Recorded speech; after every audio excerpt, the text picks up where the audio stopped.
Қаржы министрлігі ауыл халқының кірістерін арттыру жөніндегі жобаны ауқымды түрде қолдану үшін ауыл халқына микрокредиттер беруге облыстық бюджеттерге аударатын бюджет қаржысының көлемін жариялады.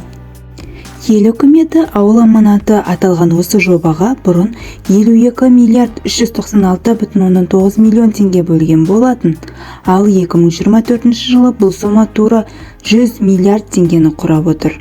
Бұл миллиардтар 17 облыс тұрғындары арасында келесі үлеспен таратылады.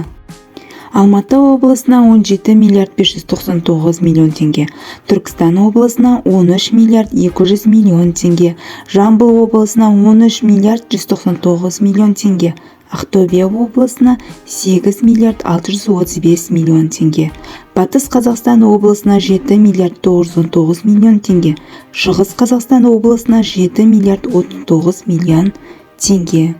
Қарағанды облысына 7 миллиард 39 миллион теңге, Қызылорда облысына 5 миллиард 746 миллион теңге, Қостанай облысына 3 миллиард 784 миллион теңге, Жетісу облысына 3 миллиард 520 миллион теңге, Ұлытау облысына 2 миллиард 992 миллион теңге, Павлодар облысына 2 миллиард 640 миллион теңге, Ақмола облысына 1 миллиард 848 миллион теңге, Маңғыстау облысына 1 миллиард 848 миллион теңге, Абай облысына 1 миллиард 320 миллион теңге, Солтүстік Қазақстан облысына 911 миллион теңге, Атырау облысына 761 миллион теңге таратылады. Іс-қимыл алгоритмі келесідей: бұл қаражаттарды ел үкіметі алдымен облыстық бюджеттерге 10 жыл мерзімге 0,1% ставкамен бюджеттік кредит түрінде береді. Жергілікті мәслихаттар депутаттары биылғы облыстық бюджеттерде ол қаражаттарды түсім ретінде қабылдап алу туралы шешім қабылдайды. Содан кейін күнтізбелік 10 күн ішінде облыстарда жергілікті атқарушы органдары мәслихаттарды шешімдерін Қаржы министрлігіне ұсынады. Әрі қарай ауыл шаруашылығы және қаржы министрліктері облыс әкімдерімен үш жақты кредиттік шарттар жасасады. Осы қос ведомство бюджеттік кредиттердің 100 миллиард теңгенің нысаналы пайдалануын және республикалық бюджетке уақытылы қайтарылуын бақылауды қамтамасыз етуге жауап береді.